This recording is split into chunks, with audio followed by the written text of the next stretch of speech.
ऐसा कर घर आवे राम, ऐसा कर घर आवे राम, और धंधा सब छोड़ ही काम, इतने गोते काहे खाता, जब तू अपना भूल न होता।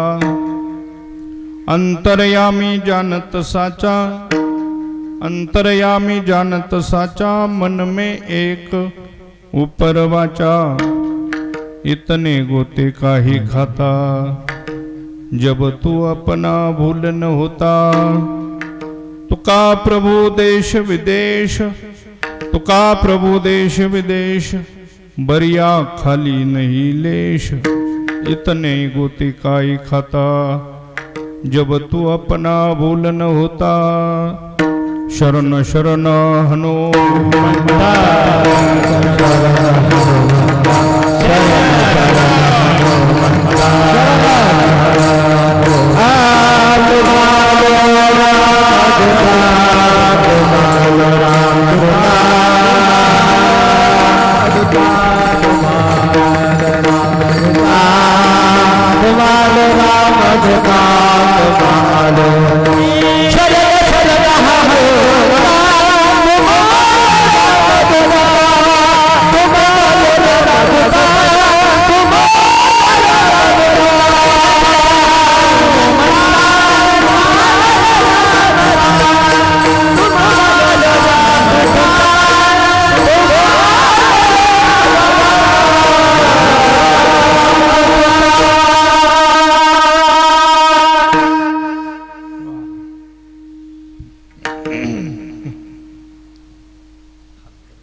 हरे ओम नमो ज्ञानेश्वरा। करुणा करा दयाळा, तुमचा अनुग्रह लादलो, पावन झालो चराचरी। शरण शरण एकनाथा, पायी माथा ठेविला, नका पाहू गुण दोष, झालो दास पायांचा। नमो सद्गुरु तुकया ज्ञानदीपा, नमो सद्गुरु सच्चिदानंद रूपा, नमो सद्गुरु भक्त कल्याण मूर्ती, नमो सद्गुरु भास्करा पूर्ण कीर्ती। जयांचे केलिया स्मरण, होय सकळ विद्यांचे अधिकरण, तेचे वंदो श्रीचरण श्री गुरूंचे, ते नमस्कारोनी आता। प्रस्तुत प्राप्त प्रसंगी भगवत सेवेकरिता आपणा सर्व उपस्थितांकडून उच्चारला गेलेला अभंग महान भगवत भक्त श्रीमंत श्री जगद्गुरु तुकाराम महाराज यांचा चार चरणाचा असून, या अभंगाद्वारे महाराज सद्भक्ताने आपलं घर कसं करावं, तिथे प्रभू वास्तव्यास येतात आणि अशा प्रभूचं वास्तव्य ज्या अंतःकरणात होतं, ज्या घरामध्ये होतं, त्याचा आहार, त्याचा आचार, त्याचा विचार, त्याची संगती, त्याचं कार्य आणि त्याच्या जीवनात मिळणारं फल, याच्यामध्ये व्यवहारातलं काहीही न मिळता परमार्थिक दृष्ट्या अलौकिक फल मिळतं, असं चिंतन सांगितलंय। आणि म्हणून बाकी संकट अडी अडचणी दुःख भोगण्याचं काही कारण नाही।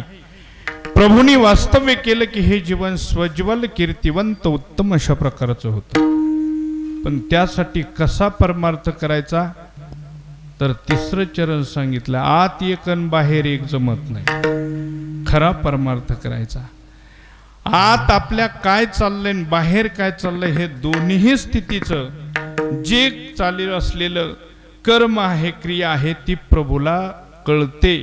म्हणून तुकाराम महाराज म्हणतात, तुका प्रभू देश विदेश, बरिया खाली नाही लेश। तो नाही असं ठिकाण नाही, म्हणून त्याला सर्वत्र कळत आहे। म्हणून आपण करायचंय परमार्थ तो खरा करावा। जर खरा परमार्थ केला तर गोते खाण्याची वेळ येत नाही, असं तुकाराम महाराज सांगतात। हा हिंदुस्थानी अभंगातला अभंग आहे, महाराजांचा हिंदी भाषेतील आहे। आता मराठीतले अभंग सांगून तर काही लोक ऐकणार, म्हणून हिंदीतला घेतला आहे।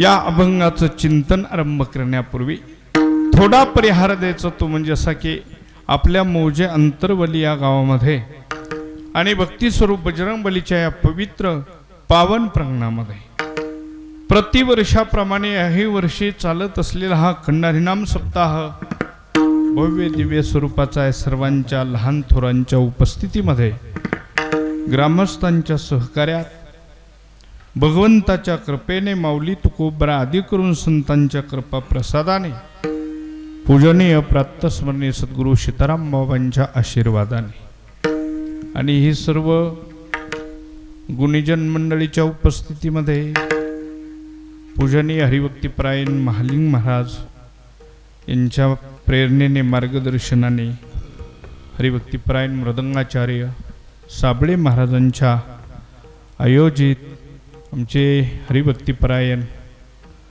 विभीषण महाराज यांच्या उपस्थितीमध्ये गणेश महाराज आहेत, सर्व आमची महाराज मंडळी पुन्हा आणि विद्यार्थीवृंद हे का नाही कसे चित्र आहेत बघितले का?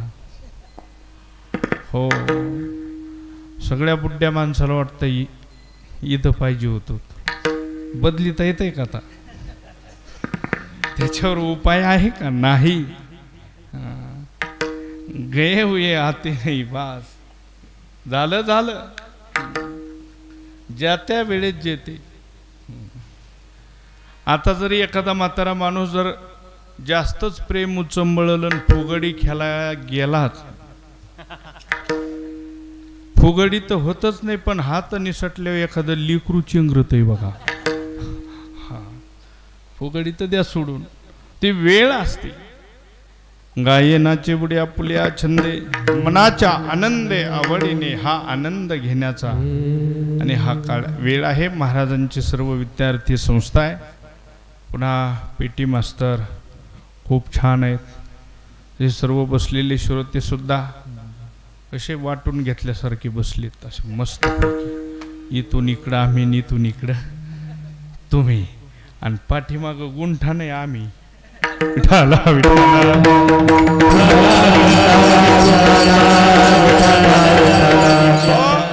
साऊंड सिस्टम सुद्धा एकदम नंबर 1 छान आहे बरं का, असंच पाहिजे. आणि या सेवेचा सहयोग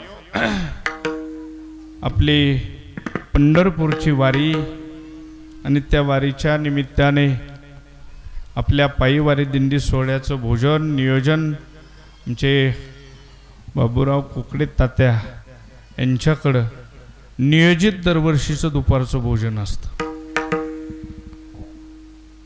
आणि त्यांच्या माध्यमातून समस्त ग्रामस्थांच्या माध्यमातून ना समोर बसलेले पाटील आहेत फेटेवाले बाबा. मी आल्या आल्या आमचा विषय झाला. पहिल्या सुरुवातीच्या दिंडीचं भोजन त्यांनी वाड्यामध्ये बनवून जीव घातलं होतं. असा हा सर्वच परमार्थिक लढीवाळा प्रेमाचा भाग आहे आणि आपण सर्व भगवत सेवक आहोत. संगतीने सद्विचाराने वर्तन करणारे, त्यातले त्यात आज कीर्तनाला विशेष करून तरुण मंडळी, भरपूर तरुण वर्ग आहे कीर्तनाला. आणि कीर्तनाला तरुण असलेच पाहिजे, तेच तरुण जाऊ शकतात. हो, आणि तरुणाचंच काम आहे कीर्तन नामसप्ताह पंक्ती वाढणं अन्नदान करणं. हो, सोपं राहिलं नाही. म्हाताऱ्या माणसाला जर सांगितलं कीर्तनाला बुक्का आणायचा आहे, संध्याकाळी गेला कडे सकाळी पोह्यालाच आला. पण पोरांचं काम आहे सांगितल्या पळत जाणे आणि काम करणे. असे तरुण बांधव सुद्धा कीर्तनाला आहेत, त्यांना सुद्धा धन्यवाद देतो आणि माझ्या चिंतनाला आरंभ करतो. सर्वांनी एकदा, सर्व बसलेल्यांनी टाळी वाजून एकदा गोड भजन करा. विठ्ठला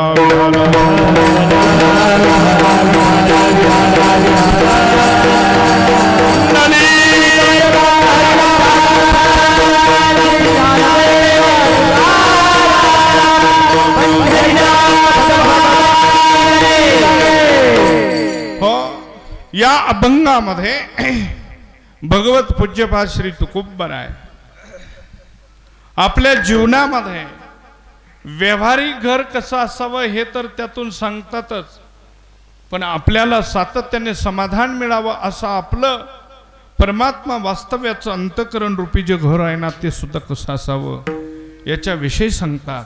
परमात्मा सदोदित त्या घरात नांदला पाहिजे. कळालं का? आहे हा झाला मनुष्याच्या जन्मापासूनच्या मृत्यूपर्यंतचा विषय. परमात्मा नाही असं कोणाचं जीवन नाही, कोणाचा नरदेह नाही. असणं वेगळं आणि त्याच्यात नांदत असतानाचा अनुभव घेणं वेगळं. कळालं का? आता कीर्तनात माणसाने बसणं वेगळं आणि कीर्तनात बसून कीर्तन ऐकणं वेगळं. विठाला विठाला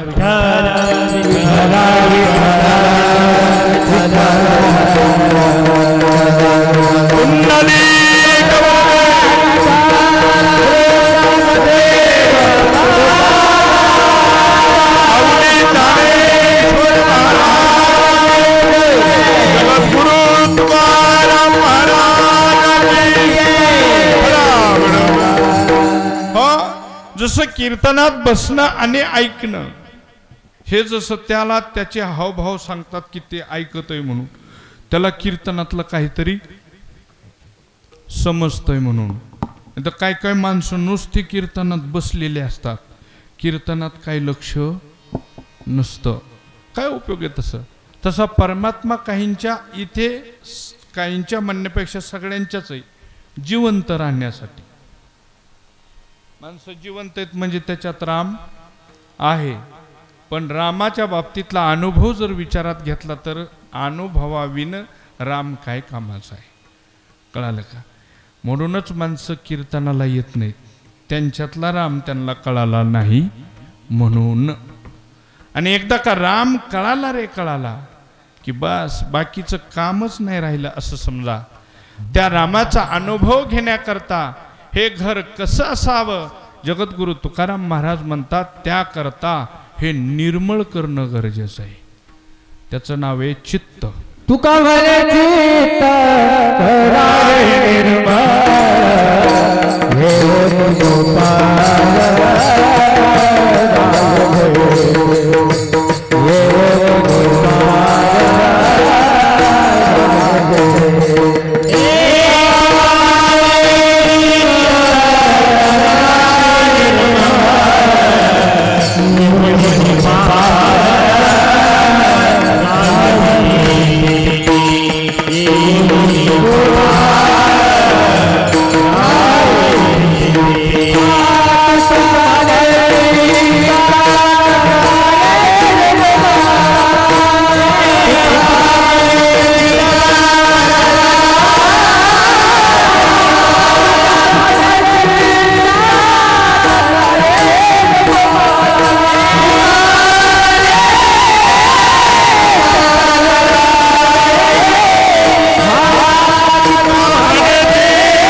लक्षात घ्या. तुका म्हणे चित्त करारे निर्मळ, येवोनी गोपाळ राहे तेथे.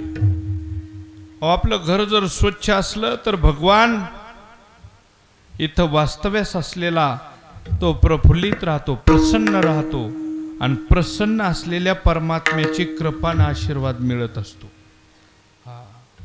काही काही गावात मंदिर असे की त्या मंदिरातल्या देवाकडे सणालाच माणसं जातात, पुन्हा मध्ये जायचं काम नाही. आणि हनुमानजी तर शेवाय ना श्रावण महिन्यात जास्त भक्ताला कळती. श्रावण महिन्यात महिनाभर देवाला स्नान घालते. गावातली माणसं, याच गावातले नाही कुठल्याही गावातले. आणि तेही कसं स्नान घालतात, स्वतः गरम पाण्याने आंघोळ करतात.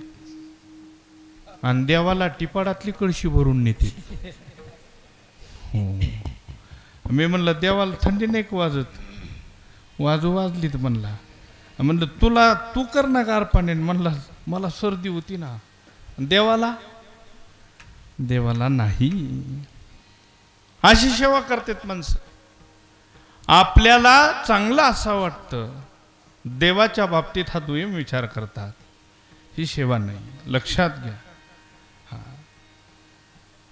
मला सांगायचं तात्पर्य एवढंच की हा भगवान परमात्मा वास्तव्यास असणं आणि असलेला प्रसन्न राहणं आणि प्रसन्नतेमध्ये कृपेचा वर्षाव जीवनात करणं, त्याचं जीवन इहलोकामध्ये सार्थक होतंय. त्याचं जीवन इहलोकामध्ये मोक्ष प्राप्त होतंय. आणि हे करण्याकरिता ही नामसप्ताह, मोठी नामसप्ताह, एवढा मोठा खर्च करायचा. पण सर्वांनी एकत्रित यायचं, हे का नाही? लहान थोरांनी आपापसामध्ये प्रेमा जिव्हाळ्याने राहायचं. हे कशाचं प्रत आहे? कशाचं आहे? कशासाठी? हा संतांचा हेत आहे, संतांचा विचार आहे की मानवी जीवन हे समग्र समावेशकतेने समाधानी असावं. आणि समाधानी असलेल्या माणसाचा आनंद कोणाला वाटतो? तयाचा हरीख वाटे देवाला वाटतं. यांचे घरातले मुलं लेकर सर्वचे सर्व परमार्थ करत असताना दिसतात. घरातले माणसं परमार्थ करत असताना दिसतात. याचा हर्ष आनंद देवांना आणि संतांना होतो. त्यांना ज्याचा आनंद होतो असे माणसं जर राहायला लागले तर माणसाच्या जीवनातला आनंद कमी होत नाही. ही भगवंताची कृपा आहे. भजन करा विठाला.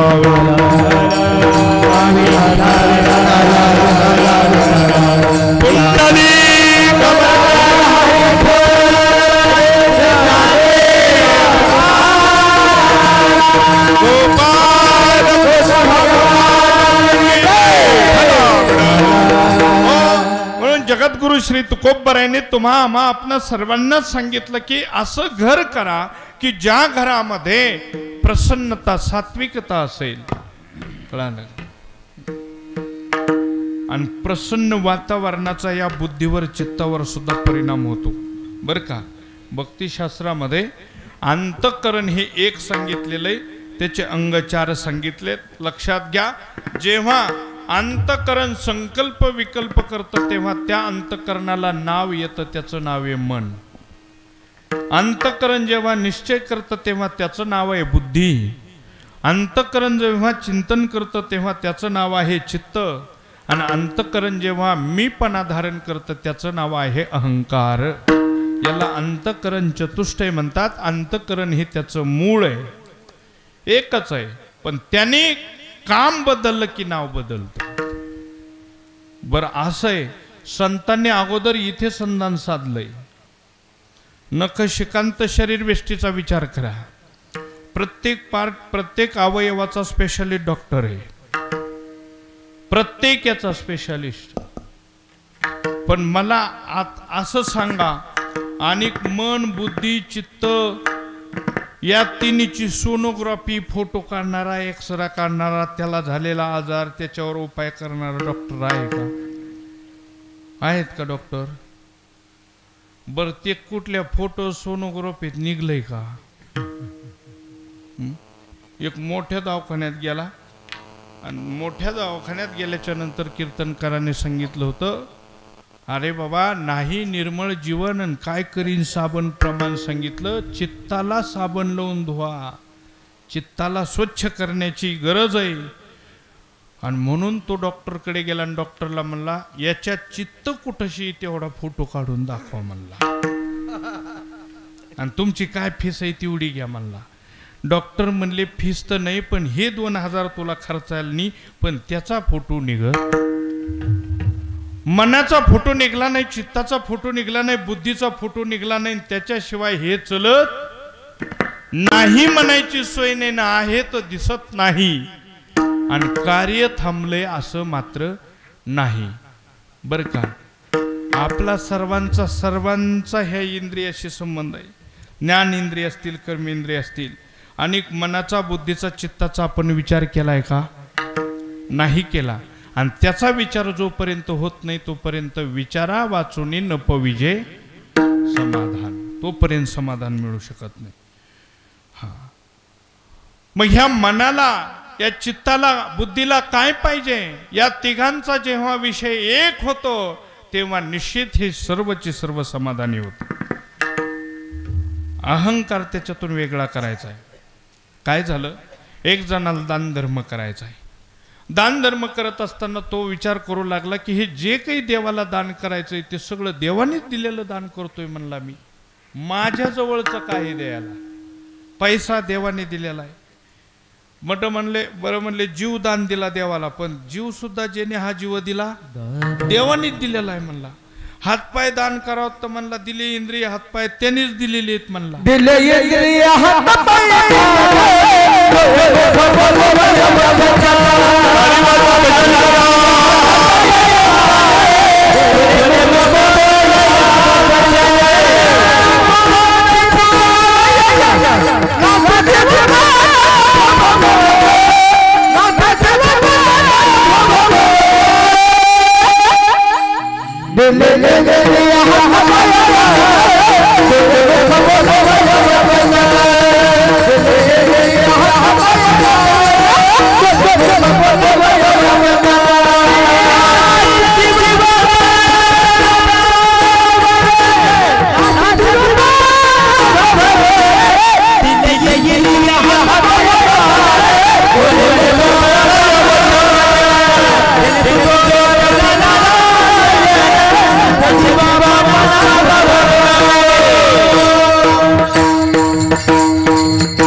हातपाय कान हे सुद्धा कोणी दिलंय? म्हणला देवानेच दिलंय. म्हणला मग देवानेच दिलेल्याला पुन्हा देवालाच द्यायचं असं नाही. म्हणलं आपल्या जवळची वस्तू देवाला द्यायची असं म्हणून त्याने बरेच जणांचा सल्ला घेतला की माझ्या जवळचं काय आहे म्हणून सांगा, ते देवाला द्यायचं. कोणाला सांगता येईना. तो डायरेक्ट देवाकडे गेला आणि देवालाच विचारू लागला, देवा मला तुला असं काही द्यायचं की जे माझं असलं पाहिजे, माझ्या जवळच असलं पाहिजे. ते काही मला कळेला, तू सांगितलं तर बरं होईन, तुलाच द्यायचंय. हा, आणि मग देवाने सांगितलं, हे बघ तुझ्याजवळ फक्त तुझ्या कंपनीत तयार होणारी एकच गोष्ट आहे, त्याचं नाव आहे अहंकार. काय? अहंकार. अहंकार आपल्याच कंपनीतला माल आहे. हा बाहेरून आलेला नाही, देवाने दिला नाही, काही नाही, आतच निर्माण होतो आणि आपल्याला सोडित नाही, आपल्या जवळच राहतो ना, आपलंच काम करतो. त्याचं नाव काय आहे? अहंकार. आणि कीर्तनात कोणी झोपू नका. हा, खरंच झोपू नका. राहिलंच किती, आता 5 तास राहिलाय फक्त. आणि जर एखाद्याला नाहीच आटोपली झोप तर आपल्या गाडीत अंतराय पांघरायचे तिथे. तेवढं बरं केलं. हा, नाही ते लागतच मला, कारण झोपणाराचा आशीर्वाद घ्यावा लागतो कीर्तनात. विठाला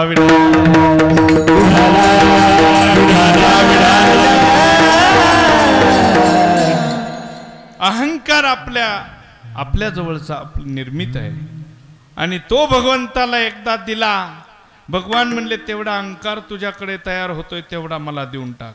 अहंकार देवाला दिला, बुद्धीचा निश्चय झाला, एकच धरीला चित्ते आम्ही रकुमाईचा पती. सदा नाम घोष करू हरी कथा, तेने सदा चिंता. सदा नाम घोष करू, चित्ताने चिंतन करू. आलं का लक्षात? आणि ऐक ऐक रे मना, तुझ्या स्वहिताच्या खुना, पंढरीचा राणा मना माझी स्मरावा. या तिघांचा विषय एक झाला आणि तिघांचा विषय एक झाला रे झाला की अंतकरण हे पवित्र शुद्ध होतं. आणि असं शुद्ध झालेलं हे आपलं घर एकदा झालं रे झालं की तुकोबर अभंगाच्या पहिल्या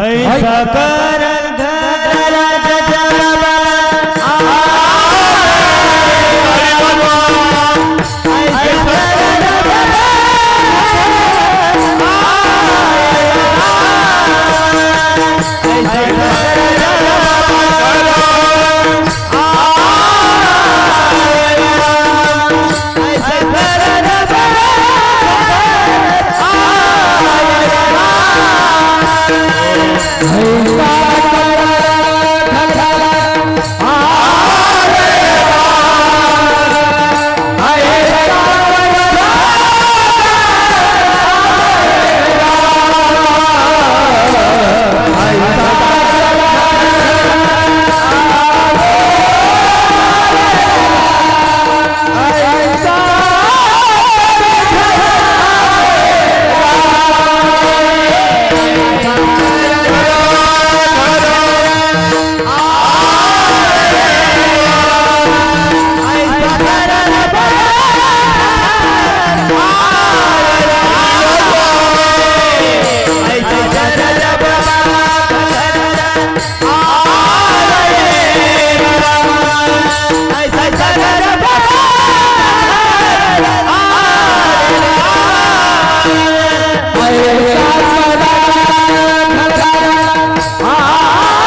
ऐसा करला ठरला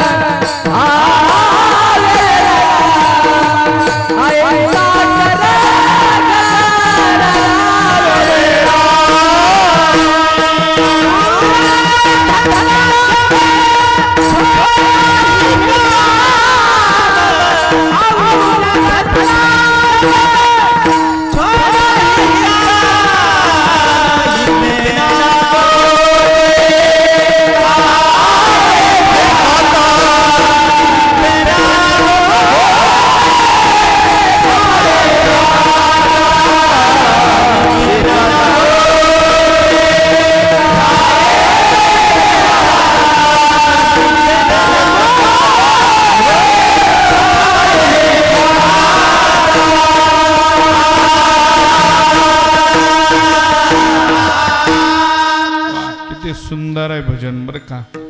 हा गोड आहे ऐकायला आणि लक्ष देण्यासाठी सुद्धा काही जास्त वेळ तुम्हाला बसवत नाही, काही नाही, अगदी वेळेमध्ये सोडवणार आहे ऐका नाही. कारण कीर्तनापेक्षा झोपेची वेळ महत्वाची. हो म्हणजे जास्त ह्या मधल्या वेळेला महत्व द्यायचं नाही बघा. कीर्तनाच्या अगोदर जे असतं ते 1 नंबर महत्वाचं असतं आणि कीर्तन झाल्यावर जे असतं ते 2 नंबर महत्वाचं. मधलं हे चालूच आहे. कळालंय वाटतं यांना आहे का नाही. कीर्तनाच्या अगोदर काय असतं? कीर्तनाच्या अगोदर असतं फक्त भुक्त ये. आलं का लक्षात? आणि कीर्तन संपल्यावर जे असतं ना न मुक्त ये. कीर्तनाच्या अगोदर फक्त भुक्ती आणि कीर्तन संपल्यावर जे असतं ना न मुक्ती म्हणजे मुक्ती नाही. आणि कीर्तनात जे असतं ना तेच कीर्तन चांग. कीर्तन चांग हरिरूप. कीर्तनामध्ये आपल्या जीवनाचं साफल्य असतं आणि म्हणून कीर्तन हे जागरूकतेमध्ये ऐकलं पाहिजे. ऐसा कर घर आवे राम और धंदा सब छोड़ काम. कळालं का? आपण काय करतो? भजन करत नाही असं नाही. आपण सर्व परमार्थ करतो, भजन करतो सर्व, पण ते आपल्या मनानुसार करतो. संतांच्या मार्गदर्शनाने भगवंताच्या आवडीची भक्ती झाली की आपल्याला आपल्या मनवांछित फल मिळालं म्हणून समजा. तुम्हाला तसं जर नाही कळालं तर आपल्यातलं उदाहरण घेऊन सांगतो तुम्हाला. आपल्यातलं आपल्या घरात असलेले लहान लहान मुलं इथं ते शाळेत जर चांगले अभ्यास करायला लागले तर आपल्याला आवडतं का भांडण तंडण करायला लागले तर आवडतं? इकडं लेकरं भांडत आहेत का? नाही नाही नाही भांडत.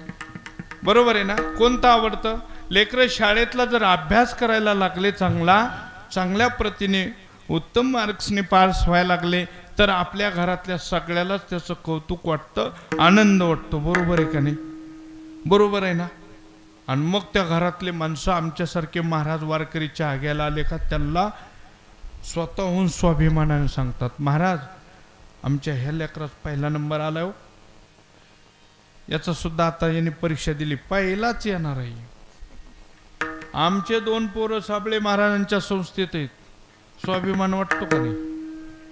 आणि असं एखाद्या घरातला माणूस असे लेकरं जर विचित्र असले तर असं आम्हाला येऊन सांगत का? आमच्या लेकराचं नावच काढू नका. ते सांगा वाटतं का माणसाला? सांगा वाटतं नाही.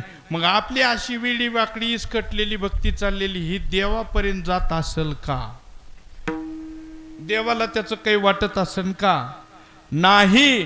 पण योग्य आणि देवाला प्रिय असलेली भक्ती जर आपल्याकडून घडत असेल तर देव सुद्धा त्या भक्तीचा स्वीकार करतो. प्रभू तुम्ही महिषांची मूर्ती आणि मी दुबळा अर्चित असे भक्ती बोल जरी गंगावती तरी स्वीकाराल की.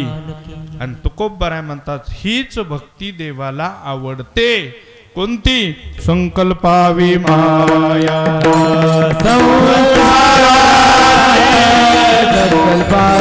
टाळी वाजवा, भजन करा.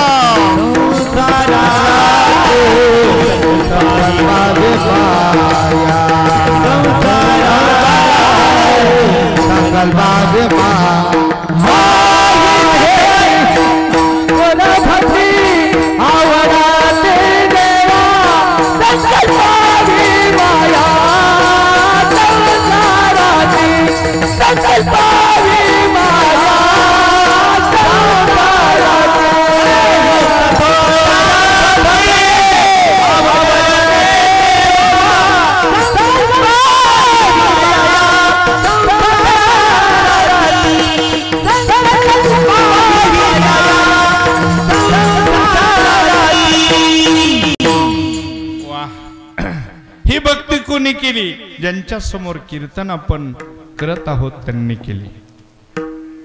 भगवान श्री प्रभू रामचंद्र प्रिय सत्पात्र असणारे शिष्य भक्त दास कोण आहेत? हनुमंतराय. दास्यत्व निकट हनुमंत केले, म्हणून देखील रामचंद्र रामचरण देखील त्यांनी. लक्षात घ्या, ही भक्ती केली, दास्य भक्ती केली प्रभू. काया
भक्तीच्या त्या वाटा, ही भक्तीची वाण बजरंगबलीने आणि आपणा सर्वांच्या पर्यंत ही दाखवलेली. तुकोबराय म्हणतात, काय भक्तीच्या त्या वाटा, या भक्तीच्या वाटा आम्हाला सांगा. पहिली वाट त्यांना माहिती, तितकं दास्य भक्ती एक निष्ठेने कोणी केली तर हनुमंतरायाने केली. कळालं का? दासत्व निकट हनुमंते पैकेले,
असं छान भजने.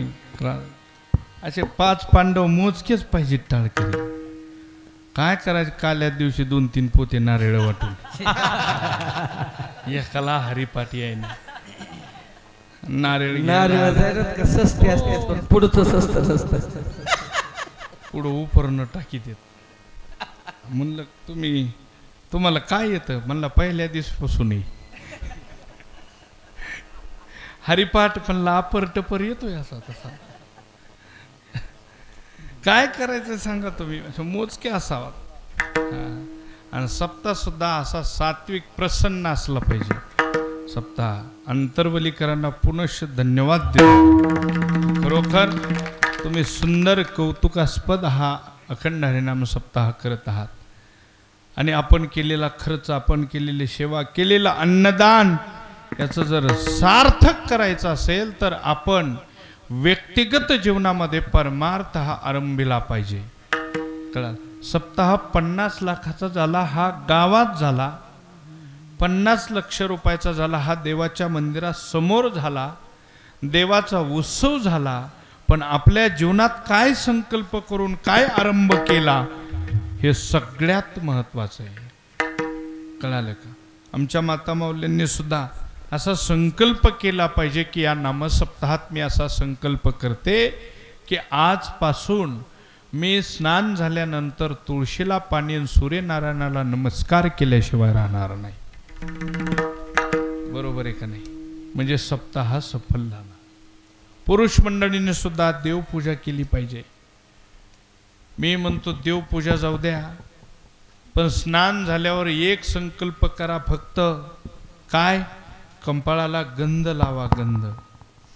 गोपी चंदन उटी तुळशीच्या माळा. एवढं जरी. तुळसी माला गळा तुझे माला गळा गोपी चंदन तेरा.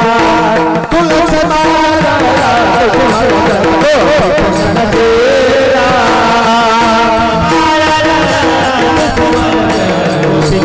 गोपी चंदन तेरा.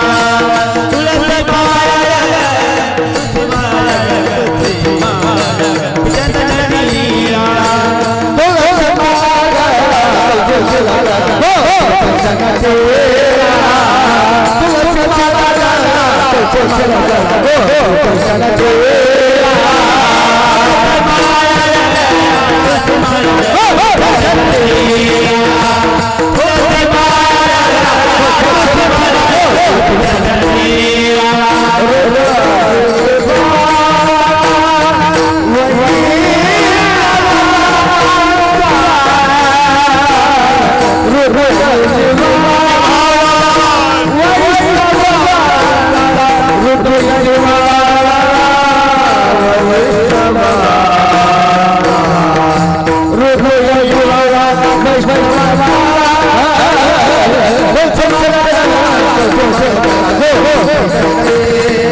झोपू शकत नाही कुणी.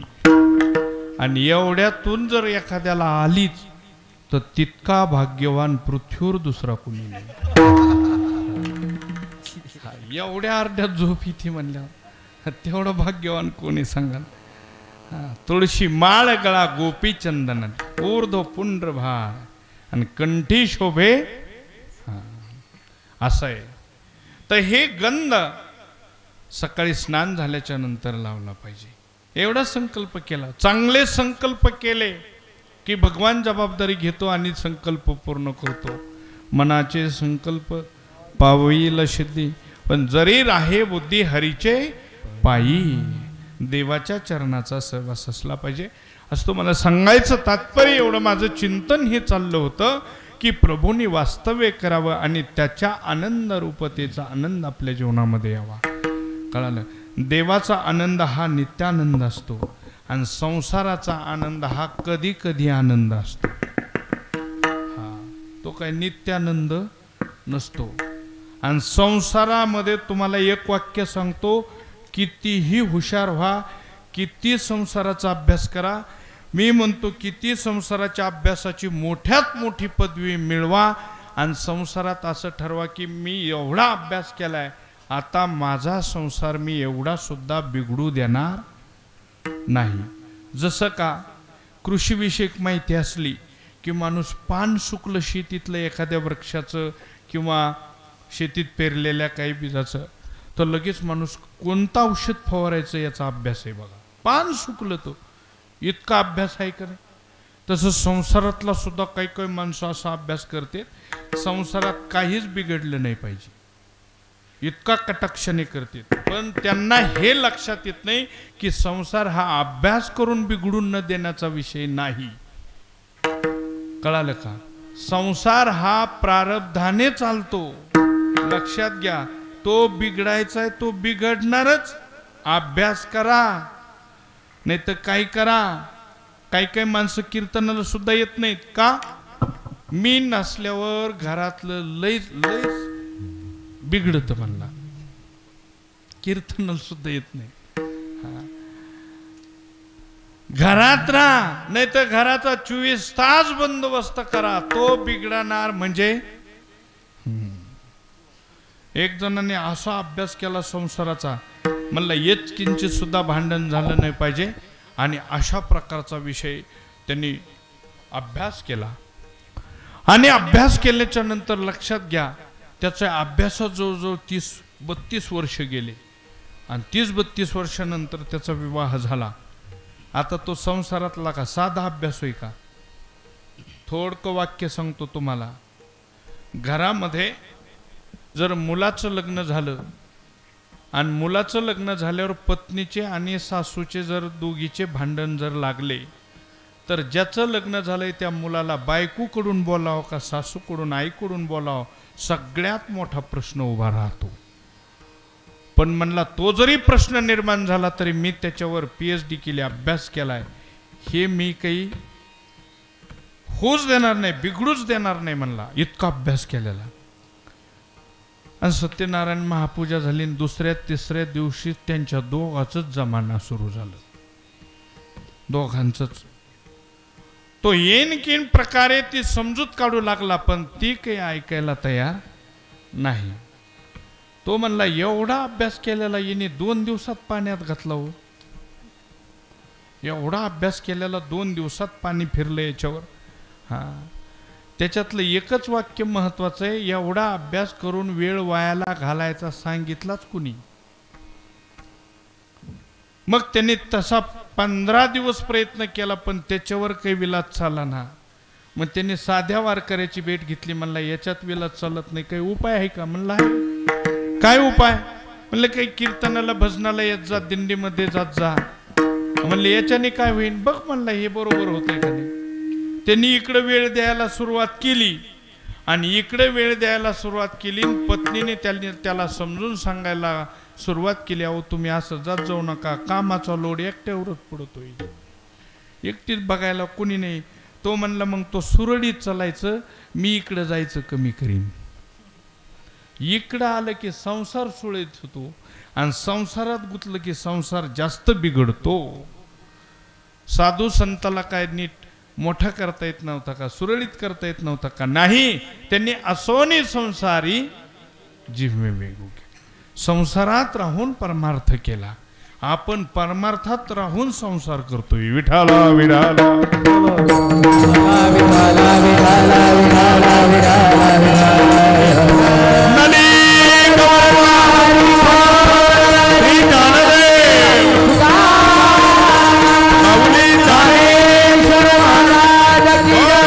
आणि म्हणून आपण परमार्थ याकरिता करायचं की सर्वांगीण जीवनातला हा सौख्याचा विकास झाला पाहिजे, सौख्य मिळालं पाहिजे. हे बाकीचं मिळत राहतंय, मिळालेलं जातंय, हे अगमापायी शास्त्रामध्ये सांगितलेलं परिस्थिती ही कायम कोणाची राहत नाही. पण सुखाची परिस्थिती ही कमी अधिक न होता सारखी आणि वाढत राहते, ती खरी भक्ती करतो त्या भक्ताची. आता अलीकडे वास्तवता माणसाला माणसाची किंमत राहिली नाही, माणसाला माणसाच्या जवळ काय त्याची किंमत राहिली नाही. आणि काय ऐकून घ्या पुढं. आता ही कीर्तन भजन ह्या बाबतीमध्ये सुद्धा आपल्या खेडोपाडी भरगच्च संख्येने उपस्थिती आहे, ह्याची आस्था कायम आहे. लक्षात घ्या. हे सुद्धा इतकं झालंय हो, इथं बसल्या बसल्या कुठलंही कीर्तन ऐकता येते, पाहता येते, अशी सोय झाली. आणि कुठल्या क्षेत्रातली कुठल्या गोष्टीची वाढ झाली की त्याचं मूल्य कमी होत असतं. बघा, भजन करा सांगतो विठाला.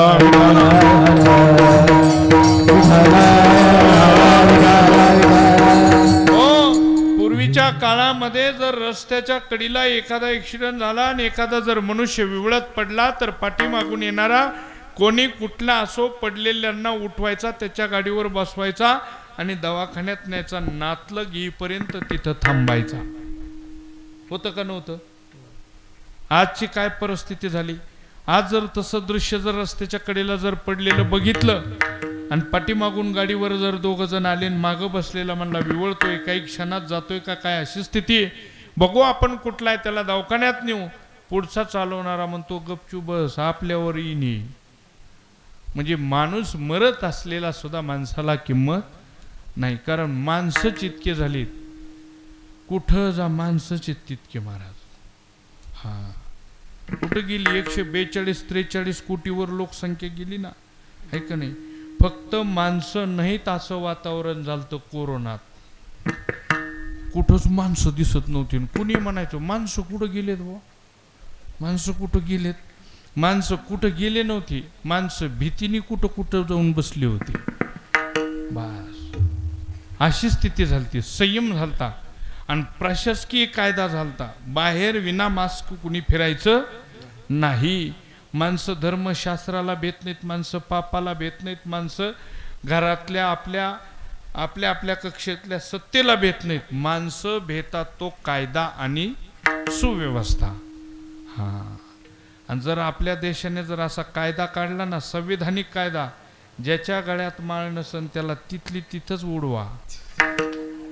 हो, जर काय काय नाही सीताफळीच्या लाकडाच्या करून घातल्या तर मग बोला. हो, ते म्हणते नुसतं माळीसाठी मरायचं काय म्हणते, घातलेलीच बरी ना. पुन्हा दुसरा कायदा, राम राम घातल्याशिवाय चालणार नाही. असं जर प्रत्येक समोरून कोणी माणूस आला तर इकडचा त्याला बाजूला जोस्त राम राम राम राम राम राम राम राम राम. हा, कायदा सुव्यवस्था अशी पाहिजे. असतो मला सांगायचं तात्पर्य एवढं की स्वात्मक कल्याणाच्या गोष्टी ह्या संतांनी सांगितल्या, आणि संतांनी सांगितलेल्या ज्यांनी ज्यांनी अंगीकारल्यात त्यांची त्यांची अशी भव्य दिव्य मंदिरं झाली. गावागावात ते पूज्य ठरले, पूजा अर्चासाठी ते. आणि सर्वांच्या आपल्या इथल्या रहिवासीच नव्हे तर भारत देश नव्हे, देशाही बाहेर सगळ्या मनुष्य जन्माची, मनुष्य प्राणी मात्राची सार्थकता म्हणजे भगवत पूजन. आणि हे केलं तर जगद्गुरु तुकाराम महाराज म्हणतात की गोते खाण्याची वेळ येणार नाही. ते काय खाता हरी बाबा, हरी बाबा.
आणि अशी आपली पटपजिती होणार नाही, आपल्याला एवढं दुःख भोगावं लागणार नाही. इतने गोते काहे खाता. गोते म्हणजे आपल्याला तोटा, थोडक्यात आपली हानी, आपल्या जीवनात येणारी घसरण असं धरा. थोडक्यात तोटा. माणसाला लक्षात घ्या, जीवन जगत असताना माणसाने तोट्याकडे लक्ष दिलं पाहिजे का नफ्याकडे लक्ष दिलं पाहिजे. प्रत्येकाचं लक्ष नफ्याकडं असतं महाराज. हा, तुम्हाला कळण्याकरता सोपं सांगतो. पैसे हरू नयेत याच्यावर लक्ष जास्त असलं पाहिजे का पैसे आपल्याला जास्त आले पाहिजेत याच्यावर. हरू नये त्याच्यावर लक्ष असलं पाहिजे. व्यर्थ कुठला खर्च होऊ नये याच्यावर लक्ष असलं पाहिजे. येणारा पैसा वाढत असतो, कळालं का. बरेच माणसं असेल, बरेच माणसं, महाराज आमच्याजवळ पैसाच टिकवणा, काय करावं. म्हणलं येतोय कसा, भरपूर पैसा येतो पण खिशात राहत नाही. काही उपाय असला तर सांगा. सोपा उपाय म्हणलं, पैसे भरपूर येतात जवळ टिकत नाही ना, याचा सोपा उपाय म्हणले सांगा ना तुम्ही काय उपाय. म्हणलं एकच उपाय, खर्च करू नका. काय अवघड उपाय का सांगा तुम्ही. खर्च अनाठाई होतो म्हणून येणारा कितीही पैसा असला तरी तो टिकत नाही, हे त्याचं उत्तर आहे. म्हणून माणसाच्या तोट्याकडे लक्ष असलं पाहिजे. मनुष्य जीवन जगत असताना दुःख कशामुळे होतंय याचं कारण शोधलं की सुख जवळचं हालत नाही. माणसं सुखाच्या शोधामध्ये दुःख कशाने होतंय हेच विसरून जाते. कशाने दुःख होतंय हे विसरून जाते बघा. ते विसरलं की बास, काय उपयोग होतो मग. विसरले तारा थोर झाले हानी. टाळी वाजवा, भजन करा. विसरले थोर झाले हानी.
तुम्ही हे ऐकत आहात, तुम्हाला हे ऐकल्याच्या नंतर ऐकल्या तेवढ्या तात्पुरतं काळापुरतं कळतंय, पण जसं जसं ऐकतात तसं तसं सुटत आहे.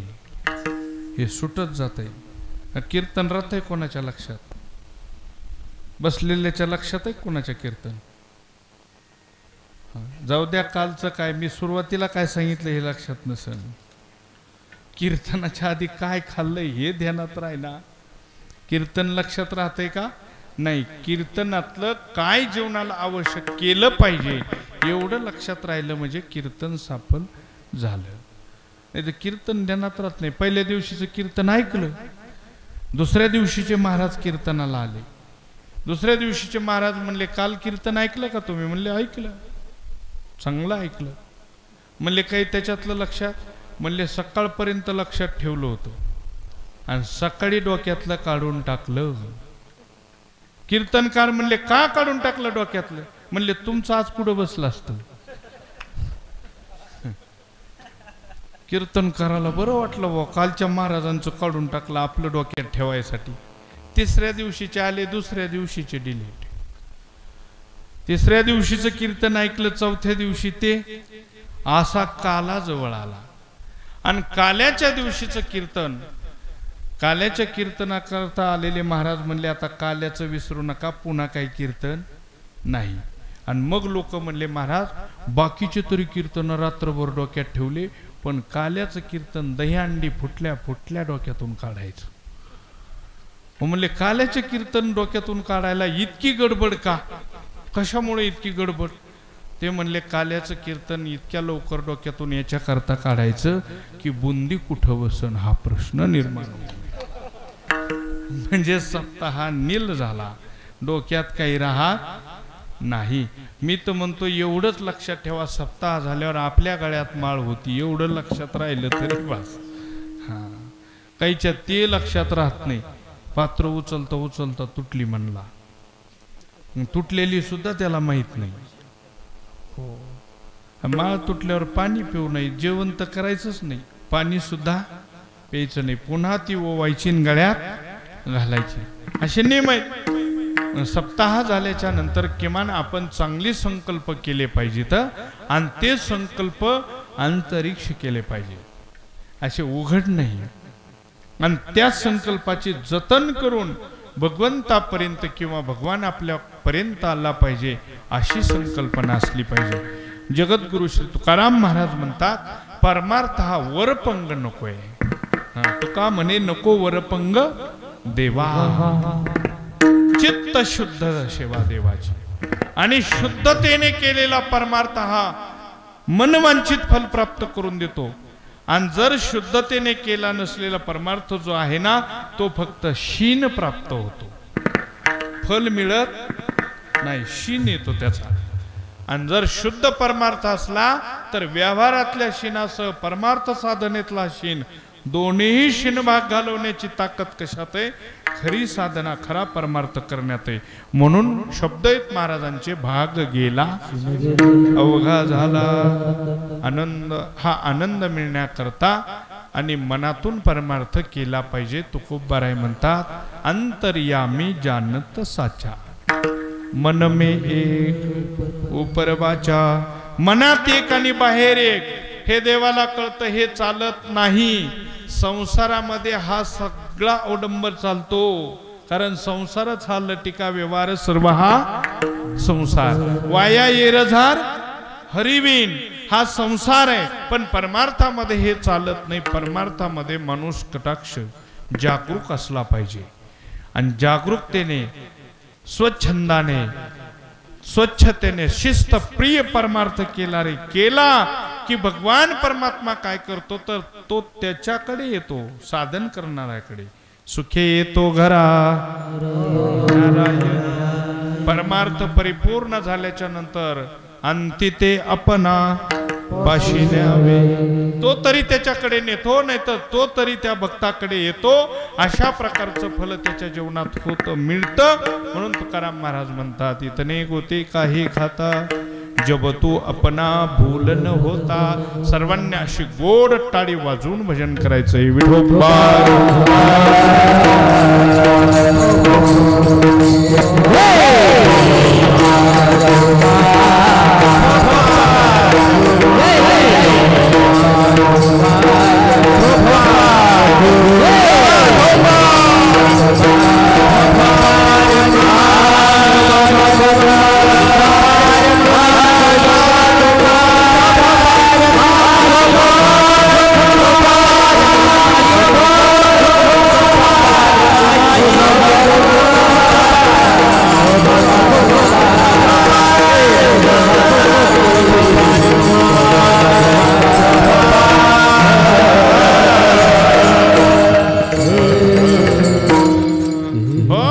असा परमार्थ करायचा हे संतांनी सांगितलंय. आणि हे सर्वांच्या स्वहिताचं आहे म्हणून सांगितलंय. भगवंताला हेच आवडतं म्हणून संतांनी सांगितलंय. बरं, तुम्हाला असे प्रश्न, तुम्हाला शंका येईल की का बाबा सगळे उद्योग धंदे सोडायचे, सगळे कामं सोडायचे, परमार्थ तरी का करायचा? परमार्थ याच्याकरता करायचा, लक्षात घ्या. ज्याने आपल्याला काहीतरी दिलंय ना, त्याची परतफेड करावी लागते.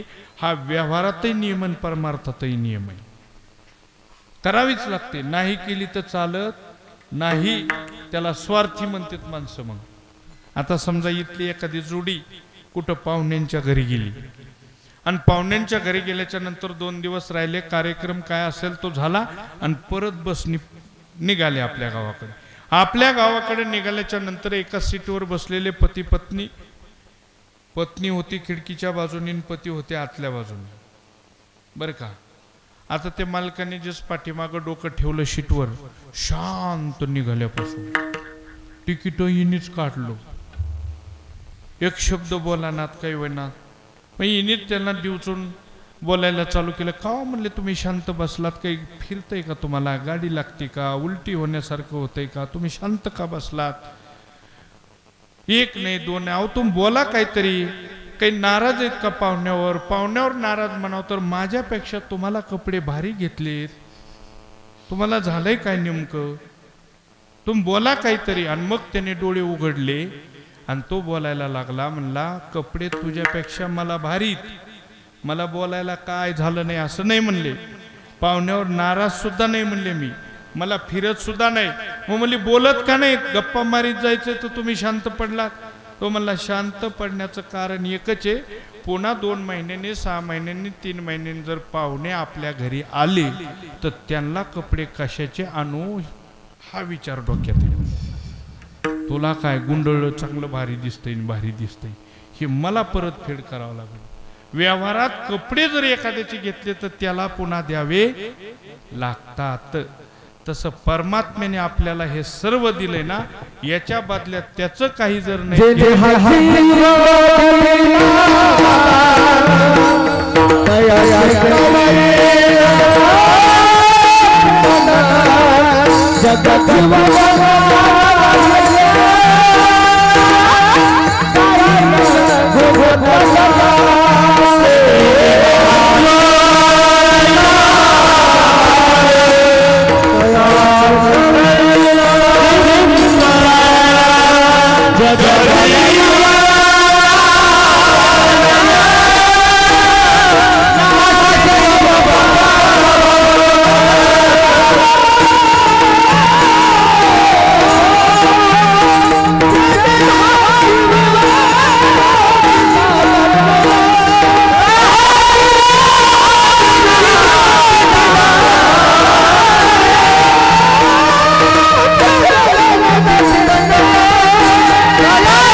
त्याची परतफेड काहीतरी केली पाहिजे, त्या ऋणातून उतराई झालं पाहिजे, त्यासाठी काही केलं पाहिजे. लक्षात घ्या, जेने हा जीव दिला दान तयाचे करीन चिंतन. हा भगवंताने जीवदान दिलेला आहे, नुसता जीव दिला नाही, कुठं ठेवीन म्हणून त्याच्यासाठी देवे दिला देह. देवे दिला देह भजना ममता, देवे दिला देह भजना ममता, देवे दिला देह भजना ममता,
जीव घालावं लागतंय महाराज. एवढ्या उड्या मारल्यावर काय आहे का नाही, पण आहेत का थोडे तरी स्थिर बघा, असा आनंद घेते. लक्षात घ्या. आणि आपल्यातले उठून अशा उड्या मारायला लागल्यावर तर म्हणते दुसऱ्या दिवशी जाणंच नको हो.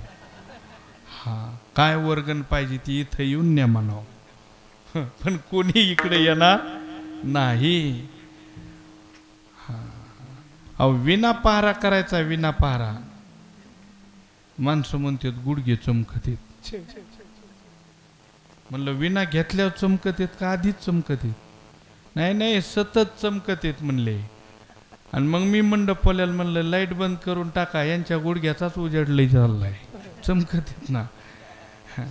सगळ्या गावात हिंडत येत, चमकत नाहीत, काही नाहीत, काय खांद्यावर घेऊन हिंडत येत. आणि विना पहारा म्हणलं की बास चला. आपला काय चिंतन चाललं होतं?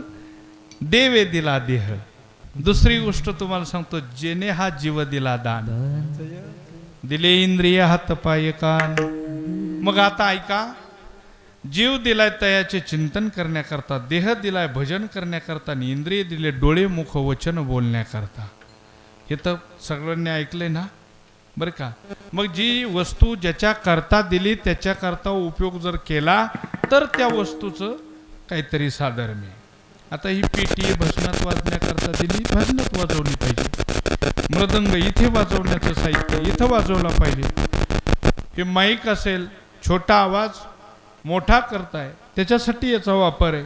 फॅन, हवा, असं ज्याचं त्याचं ठरलेलं आहे का नाही? तसं आपल्या सगळ्याला भगवंतांनी हे नखशिकांत शरीरवेष्टी दिली ना, परमार्थ करण्यासाठी दिली. आणि परमार्थ करण्यासाठी जर याचा उपयोग केला तर तुम्हाला सर्वांना सुख लाभेल, हा भगवंताने विश्वास दिलेला आहे. पण ती वस्तू ज्याच्या करता त्याच्या करता न वापरता जर दुसऱ्या करता वापरली तर वस्तूचा नाश ठरलेला आहे. आणि दुसरी गोष्ट, वस्तू टिकते तोपर्यंत पश्चाताप ठरलेला आहे. दोन गोष्टी, वस्तूचा तर नाश होणार आहे पण पश्चाताप सुद्धा काय झालेला आहे? ठरलेला आहे. म्हणून ज्याच्यासाठी जी वस्तू त्याच्यासाठी त्याचा उपयोग. आता इकडं तुमच्याकडे ज्वारी बाजरी काही काढायची राहिली नाही, कांदे वगैरे काही नाही ना. समजा उदाहरणार्थ एखाद्याचे 2 एकर कांदे काढायचे, 2 एकर, आणि कांदे काढायचे, त्यांना उद्यापासून सुरुवात करायची. ते 2 शेतकरी आले आणि मंडपवाल्याची भेट घेतली आणि मंडपवाल्याला म्हणले उद्याच्या दिवस आम्हाला हे 2 माईक दे बरं. मंडपवाला म्हणला काही जागरण गोंधळ आहे का, सत्यनारायण आहे का, मुलाचं नाव ठेवायचं? म्हणले काही तसलं काही नाही. म्हणले मग कशासाठी पाहिजेत हे माईक? म्हणला कांदे काढायला पाहिजेत. हे कांदे काढायला लागत, याचा उपयोग त्याच्यासाठी असतो का? नाही. याचा विनाश होईल, हे पुन्हा असं माघारी येणार नाही, हे याच्या करताच आहे. तसं हे नखशिकांत परमार्थ करण्याकरता भगवंतांनी दिलेलं आहे. मला सांगा, जीव दिला तयाचे चिंतन करण्याकरता, देह दिला भजन करण्याकरता, इंद्रिय दिले डोळे मुख बोलाया वचन, कान भरून ऐकेन तुझी कीर्ती, डोळे भरून पाहीन तुझे मुख, याच्यासाठी दिलंय ना. मग आपण सर्वांनी हे याच्या करता दिला असून आपण सर्वांनी याच्याकडून संसार सुरू केलाय. काय सुरू केलाय? संसार सुरू केलाय. मग संसारात सुख लाभन असं आपल्याला वाटतंय का? दिलंय कशा करता? परमार्थासाठी. आणि वापर कुठं चाललाय? वापर चाललाय संसारासाठी. मग संसारासाठी वापरलेल्या वस्तू खराब व्हायला लागल्या, सुखाचा तर तपास नाही आणि पश्चाताप मात्र बाजूला नाही. म्हणून माणसं सारखे दुःखाने विवळत आहेत, कारण वापर चुकलाय. काय चुकलाय? वापर चुकलाय. आणि म्हणून हा चुकू नये, पुन्हा पुन्हा जागृती देण्याचं काम कोणी केलंय? संतांनी केलंय. म्हणून सशास्त्राचं श्रवण करा, संताची संगती करा, भगवंताच्या नामाचं चिंतन करा. आणि असं जीवनामध्ये जेव्हा जेव्हा आपण सातत्याने करू तेव्हा तेव्हा आपल्याला आपल्या मनात, आपल्या अंतःकरणात काय वाढेल? सुख वाढेल. सुख घडोघडी वाढू लागेल. आणि असं सुख वाढण्याकरताच परमार्थ करायचा आहे. तो परमार्थ तुकोबराय, हनुमंतराय आदी करून माऊली नाथ महाराज या सद्भक्तांनी केला. आणि तोच केलेल्या परमार्थाचा काय लाभ झाला हा अनुभवाने सांगितला. आणि म्हणूनच आपण असं घर करा की जेणेकरून प्रभू रामचंद्र आपल्याकडे वास्तव्यास. आपलं व्यवहारातलं घर सुद्धा स्वच्छ असलं पाहिजे, कळालं का? आणि व्यवहारातलं घर जर स्वच्छ ठेवावं, राहावं वाटत असलं तर पुरुष मंडळीवर अवलंबून आहे. तुम्ही म्हणाल आमच्यावर काय अवलंबून आहे, आम्ही काय झाडतो का काय साफसफाई का काय, पण आपल्यावर अवलंबून आहे. लक्षात घ्या.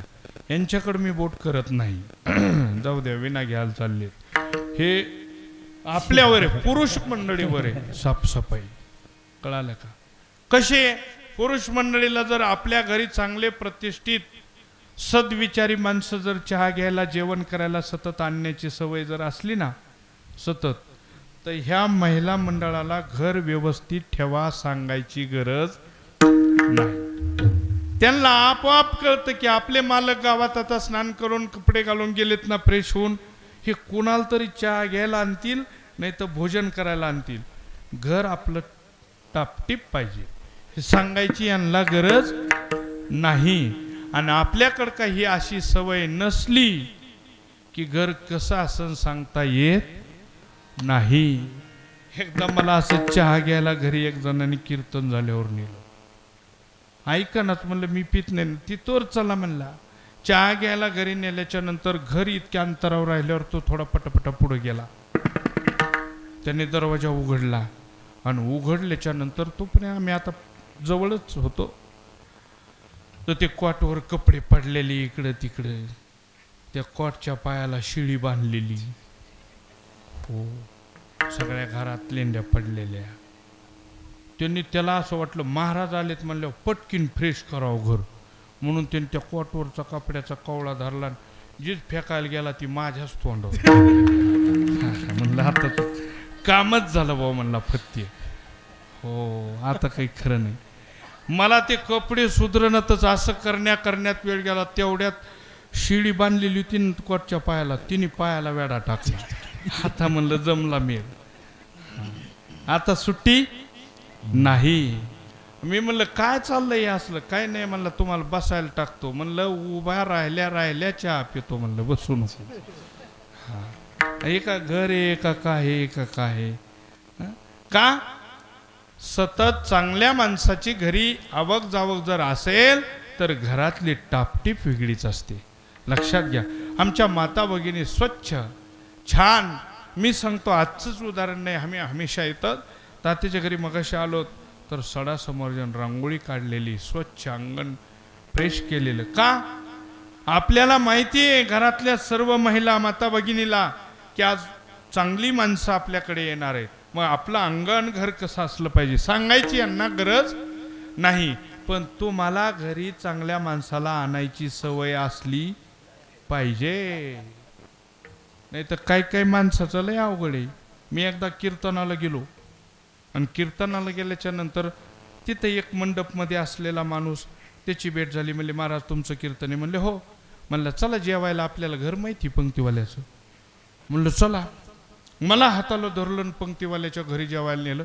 पंक्तीवाल्याच्या घरी गेल्याच्या नंतर म्हणले हे पंक्तीवाले ह्यांच्याकडे जेवायला आहे. म्हणलं जय हरी बरं झालं ह्यांनी आम्हाला तुमच्या घरी आणून सोडलं.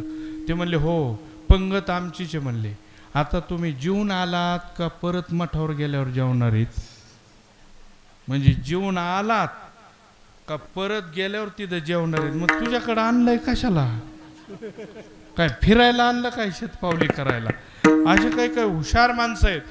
सोडून द्या. मला सांगायचं तात्पर्य एवढंच की आपलं व्यावहारिक घर स्वच्छ असेल तर सात्विकता निर्माण होते. बांधून घेऊन आलात का? आणि अंतःकरण जर स्वच्छ असेल तर त्या अंतःकरणामध्ये भगवत दर्शन होतं. म्हणून ऐसा कर घर आवे राम और धंदा सब छोड़ ये काम, इतने गोते काहे खाता जब तो अपना भूल न होता. असा प्रभू सर्वीकडे आहे. तुकोबर आहे म्हणतात तुका प्रभू देश विदेश बरिया खाली नाही लेश, इतने गोते काहे खाता जब तू अपना भूल न होता. आपली कीर्तन सेवा झाली, वेळ संपली.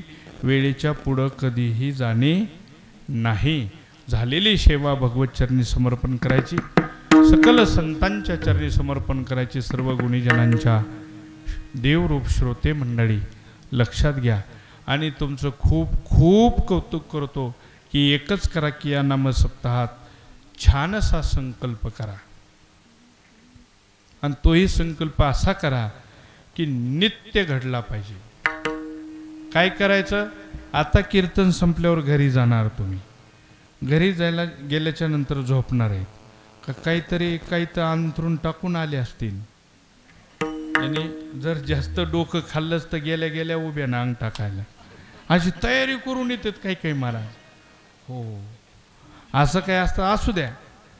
असा संकल्प करा. घरी गेल्याच्या नंतर अंथरुणावर शयन करत असताना भगवंताचं स्मरण करा आणि नामचिंतन करत करत कधी झोप लागेल सांगता येत नाही. उठल्यानंतर पुन्हा उठलं की लगेच निघत जाऊ नका. चालायला सुरुवात करत जाऊ नका. 5-7 मिनिटं एकाग्र बस जा. भगवंताचं स्मरण नामस्मरण करत जा आणि नंतर अंथरुणाचा त्याग करत जा. कारण झोपेतून उठल्या उठल्या लगेच चालत जाऊ नका. का? मोटरसायकल सुरू केल्यावर 4था-3रा गिअर माणूस टाकीत पहिला. जरा ह्याला सावध होऊ देत जा. उठून बसुलन लगेच चालायला लागलं तर त्याला अटॅक येण्याची शक्यता असती. आणि कीर्तनामध्ये बसल्यावर टाळ्या वाजविजा. ही स्पंदनं घडल्याच्या नंतर अटॅकचा धोका टळतो. याला विज्ञान आहे. लक्षात घ्या. परमार्थ म्हणजे परमार्थ नुसत्या गोष्टी नाही ता. कळालं का? आणि हे जीवनामध्ये नित्यनेम जर केला तर लक्ष्मी वल्लभा तया 24 तासात किमान 22 वेळा नामचिंतन करा. माझं कीर्तन झालं म्हणून ऐसा कर घर आवे राम और धंदा सब छोडई काम. हे ज्यांनी सांगितलंय त्या संतांचं भजन करा. ज्ञानेश्वर